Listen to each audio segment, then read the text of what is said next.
Hello and welcome back to Seagulls Central. Thank you so much for tuning in again for another video on the channel, or if you're listening via audio, for putting the podcast on again. Thank you so much for getting involved as usual. Really appreciate it. The last video I think was probably my video that sparked the most varied debate, I think, in the comments and particularly on Twitter as well. The way I framed it maybe just provoked a bit of debate around, I guess, the future of Fabian Hurzeler and what we all believe he may become or won't become, and how behind him some aspects of the fan base are compared to others, and whether me personally, I'm kind of struggling to see that style. But I just want to put on record now, I am still absolutely fully behind him. I can see that he's an a very, very good manager, and clearly one that can do good things with us. But it's just like, it's more of a vibe thing with me that I was struggling with, and maybe I didn't kind of get that across well enough in the video. But I'm kind of, it created a lot of debate and it was interesting. And, if you did watch that video, I'm glad you got stuck into it as well. And if you haven't, head onto my channel now, give it a watch, because I tried to just dig into kind of the truth behind the whole Fabian Hurzeler divide that I'm beginning to see in the fan base. I don't think it's too big, but anyway, I'd be keen to know your thoughts. Let me know what you think. In this video, I thought I'd make it a January transfer window special, so to speak. I always hate when people do stuff like that and word it in ways like that, but I just want to go through the kind of state of the squad at the moment, how things are looking going into the second half of the month. Obviously, we're about halfway through January at the moment. Very little activity from Brighton, but also just generally around the window, really, as a general kind of thing. Obviously, January is a difficult window to trade, and everyone kind of seems to know that. But it's one that Brighton haven't really done much, and I doubt they probably will. But there are gaping holes. There are gaping holes in the squad that need plugging in the short term. And I guess the debate for Brighton, the debate for us as a club and the fans, and obviously mainly the recruitment structure and the decision makers at the club, is to what extent do you kind of try and plug them now in a market that's not particularly favourable to buying clubs, or do you wait in the summer, try and see it out and do some more long-term thinking with your buying? Of course, Brighton will lean towards the latter, but there are immediate things that I think that they're wanting to plug. For example, you look back to that Victor Reis signing. That I think that would have been one that would have been a perfect Brighton signing, in the sense it's a defender, a position that Brighton clearly are needing to bolster this window. But one where it's still long-termism, it's still clearly a good deal for a player of that quality. What looks like a generational, potentially, centre-back. Obviously, Man City signing him now for 30 million quid. I think Brighton were going in around 25 million quid. It would have been a lot of money, but you can see it's very Brighton that, and it's quite January. He wouldn't have been a player. He would have potentially pulled up trees this season, but a bit more looking into next season. So what I want to do in this video really is just talk about the main positions that Brighton need to strengthen in, but also how the rest of the squad looks going into the final 2 weeks of the season. Are we going to see many outgoings? With the kind of state of the squad being injured at the moment, where do we look like we're going to go, and how are we going to bring players in over the next few weeks? So let's start with the main port of call, really. I think if you speak to any Brighton fans at the moment, they'll probably be talking to you about the level of injuries that we're having. Obviously, that's the main talking point. But I think bringing in a centre-back is what we're all thinking we need to do. Now, granted, I will say, to be fair, now Lewis Dunk's back. Obviously, we've lost Igor for the rest of the season. We've still got a decent pool of centre-backs to build with, okay? You're thinking second half of the season, generally the games, you potentially coming out of some cup competitions. You're going back towards maybe one a week in terms of games. Okay, yes, there's a bit of fixture congestion with midweeks around this kind of period, but into this, from kind of March onwards, February onwards, it calms down a little bit if you're not in the latter stage of the cups. And I almost think to myself, those four centre-backs, Lewis Dunk, JP Van Hecke, Adam Webster, and then, Rory McConville as well. It's not a terrible pool to be playing with, really. I think that's still pretty strong. And, Fabian Hurzeler clearly fancies Rory McConville, and he's actually quite prepared to play someone like JP Van Hecke in pretty much every game. You saw that against Norwich on Saturday. He was prepared to still play our best centre-back in that game and go very strong. So I think we do still have options. I don't think we're necessarily going to sign a centre-back in this window who's going to fix our crisis back then, not crisis, but our problems back there. But I think it's more about signing a player who fits the system a little bit better, fits that three at the back system that Hurzeler clearly wants to play. I think so much of the talk around last week's video that I did around Hurzeler was essentially talking about how he needs a squad which complements the style that he wants to play. We're not really seeing the best style of Fabian Hurzeler, and perhaps we need to bring in the players that allow his style to be played. Now, you'd think of players like Kadioglu, who we brought in, would be a perfect player for that system. Three at the back, he'd play in a kind of wing-back position, a hybrid between a winger and a full-back, which is probably, you'd imagine from what we've seen of him so far in terms of scoring goals at his old club, and then the kind of way we've seen him play, probably his best position. And I think it's looking like that's going to, we ultimately need to buy players for Fabian Hurzeler's system, which will ultimately be a three at the back in some way. Someone like Igor, interestingly, is probably quite a good player for that, I've always thought. I know this season we've seen flashes of him being better and then flashes of him being not so good. But ultimately, I think he is a player who has played in three at the backs before. So it's a shame that we have lost him. We're going to have to buy a centre-back that is suitable for Fabian Hurzeler's system, be it this window or going forward, in order to really see the best of this Fabian Hurzeler ball, because I think right now there isn't really much of an idea of what Hurzeler ball is, but we need to bring in a player to kind of do so. But how urgent is it? I guess I go back to that question. I think to myself, I can just see Brighton not addressing it and us going into the last stages of the season with those four centre-backs. Now, the worry is that one of those centre-backs is a youth player who's never played in the Premier League before. Another one of them is Adam Webster, who actually in recent weeks has looked fantastic, coming on in the Premier League and obviously playing in the Cup, looking very assured, and a player who we all know is a very, very good Premier League player. But ultimately, I think in the long-term future of Brighton isn't a centre-back who's going to be here for years to come as a starting player. He is now playing that role of the second fiddle, third fiddle centre-back. So, is that enough to get us through to the end of the season? It really depends on the way that Brighton view this campaign. Are the club prepared to just take this as a hit of a transitional year with a new manager, a new squad, lots of players? Yes, we've spent a lot of money in the summer, but actually we're prepared to maybe not do the deal in January to kind of bolster that centre half and just see how we go in the second half of the season? Or is it one where they think, we can really kick on, it's a really tight top half, it's a really tight top 8, and actually perhaps if we could get a few results together by improving that centre-back line a little bit and bringing in some more high-quality players that suit Fabian Hurzeler's system a bit better, could that be useful for him? Could that allow us to maybe break into those European positions in the second half of the season? I wonder. I would almost be inclined to think that Brighton won't be doing that, and it really will just be a window where we're buying youth players, maybe for the academy, or even for to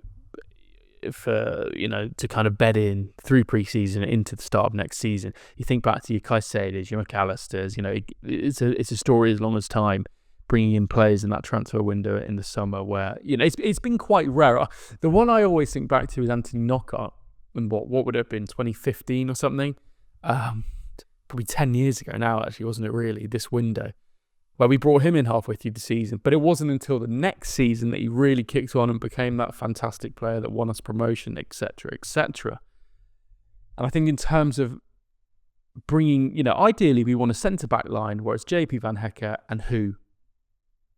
Lewis Dunk, then with another player, with another quality left-sided, three at the back, ball-playing centre-back. And Igor can be that. We've obviously lost him, but I think there's been questions around him in terms of his positional play. I think back to it myself. At times it's not been brilliant for me. You think back to that Leicester game where he brought the ball out, and anyway. But it might just have to be one where we suck it up. What would you do? Would you stick? Would you twist? I think everyone would say they would twist. They'd try and buy something, but it's about not getting mugged off. That deal for Victor Rees would have been perfect, but then does it stunt to Rory McConville's kind of progression? Which, actually looking to the second half of the season, he might get an opportunity. So let's see. And then obviously if we're continuing to be selective and picky and choosing players who we feel we need and want, you're obviously going to be looking at right back as well, aren't you? Now, right back's a position which I spoke about in the last video, being one where we do need to bolster that long term. I can't see that being a position that this transfer window we're going out and getting a player top of our list.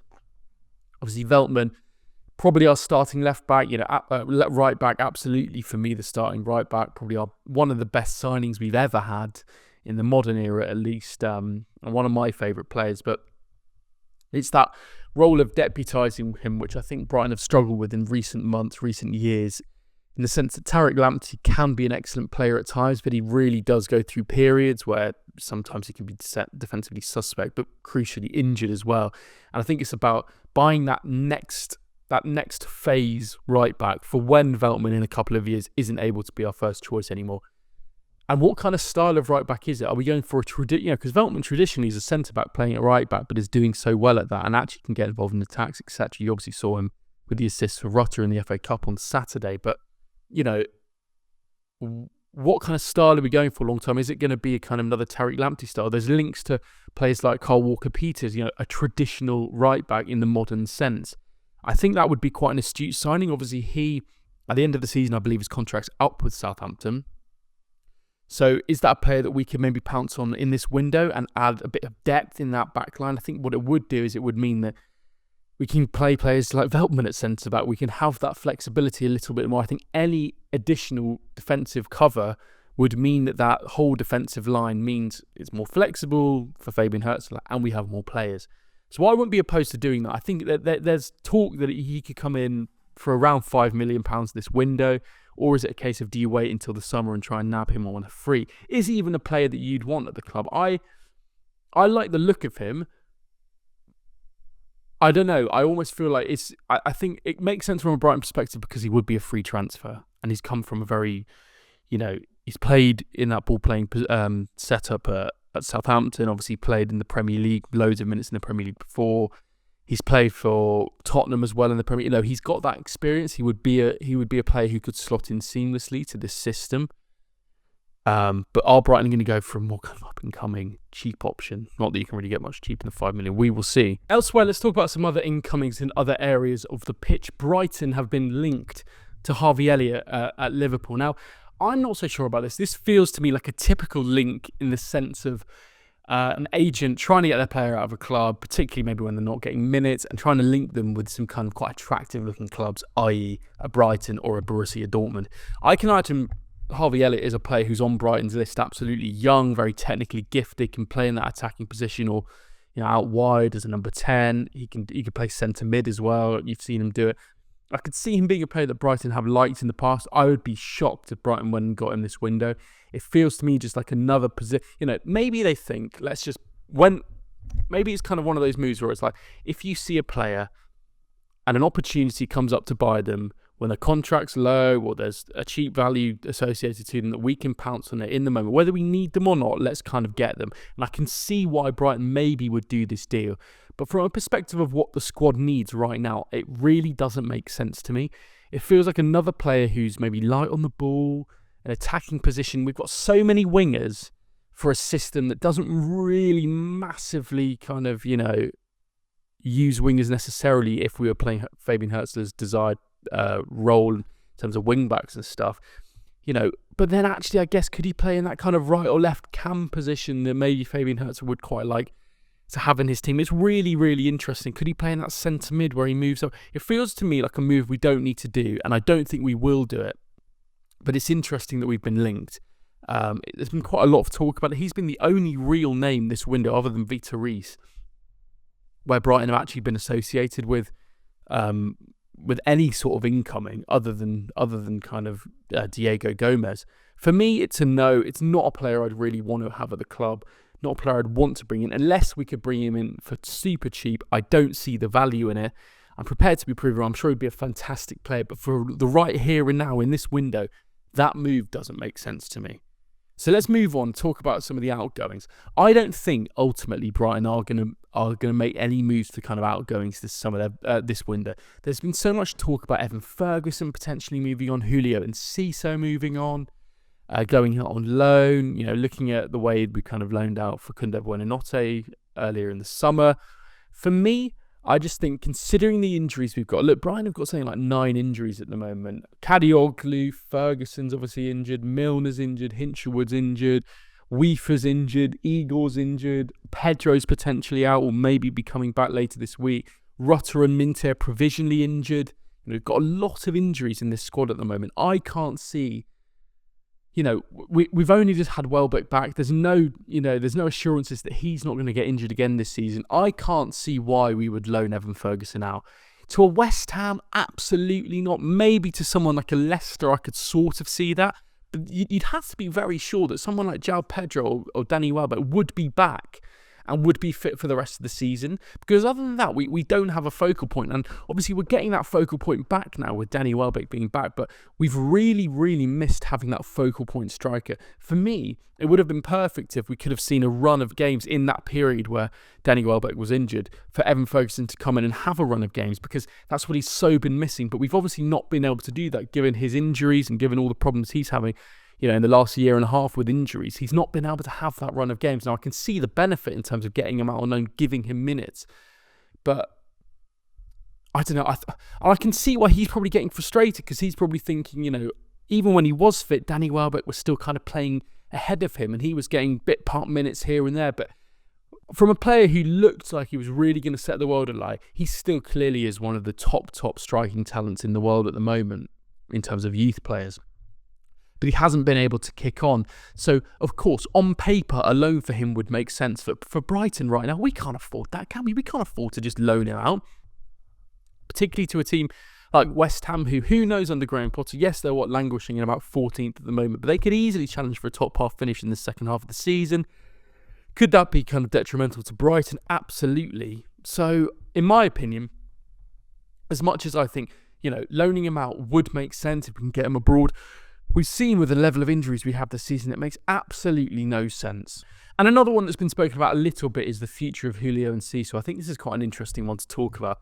There were reports saying that Julio Enciso is stalling the renewal of a contract offer that's been put on the table for him from the club due to his kind of unhappiness with the amount of minutes and the regularity with his games, amid talk around kind of loaning him out. Now, Fabian Hurzeler in a press conference on Tuesday spoke about the fact that, it's touch and go with a loan for him. It's potentially touch and go for a loan with Evan Ferguson. It's one that they're talking about behind the scenes, but they need to assess the squad. It seems to me like Fabian Hurzeler isn't sure about Julio Enciso. I think he likes him by what it sounds like, but I think from listening to him in the press conferences, it sounds like he would be open to sending Julio Enciso on loan, because to me, and I get the impression this is what Hurzeler has been saying, he makes lots of references to the fact he's still quite raw, the fact he does need that development a little bit more. And I think that's kind of touching on the point that lots of us have said about Julio Enciso, which is essentially he's a player who is still quite... he can be quite selfish at times, and I think what you want to see with Julio Enciso is that rounded player a little bit more. And I think going to a club where he can play, week after week after week after week would be really, really beneficial, because ultimately, since he got that injury, not the summer we just had, the summer before that, and was out for a good 6 months, he has struggled to break back into that team. And I think it was interesting because before that injury, I remember the Wolves game when he got injured in the summer of 23. He was absolutely electric. He was probably our best player at that moment. And I think he probably still is the best in terms of our current crop of kind of really young players that we have at the squad. In terms of potential, I really do believe in him. But it's about how can we get that out of him, because he looks like a player who can throw his arms in the air when things aren't going his way, maybe play quite selfishly. He's clearly a good kid, but it's like, I think he needs to show more. And perhaps alone is how we do that. But ultimately, I just don't think there's a circumstance where we can afford to do that. So yeah, I mean, it's going to be an interesting final couple of weeks. I'll be back over the next 2 weeks, rest of the window, to kind of update on any big news that happens. But I'd love to know your opinion. In the comments, please let me know. Is the squad, would you feel comfortable if the squad wasn't bolstered in any kind of senior way in terms of bringing in, proper fully fledged players between now and the end of the season? Would you back us to get a top 6, 7, 8 finish with the current crop of players that we have? Would you back us to get a top 10 finish? What would you do? And you got to think in terms of the Brighton way that they work. What do you think the club will do? Would you be happy if we just brought in a youngster, a 21-year-old centre-back from, the Belgium league? Would you be happy with that? Or do you think we need to go out and get a bit more experience? Maybe someone who's played, 200 games or something in the broad league, and we can kind of move them in as a 26, 27-year-old, 28-year-old and kind of get them ready for the second half of the season. Where are you at? What positions do we need to sign? Is right back, centre-back, striker? What's a priority for you? Would you let out you know, Julio and Ciso, Evan Ferguson on loan. What would you do? I'd love to know your thoughts. Please bang them in the comments. If you enjoyed this video, if you enjoy my content and you haven't already, please subscribe to the channel. Turn your notification bell on. You get all of the notifications when I upload, and it's, you know, it's really helpful to me, more than you know. Yeah, please. So yeah, thank you so much for watching this video. I will see you on the next one, and as always, up the Albion.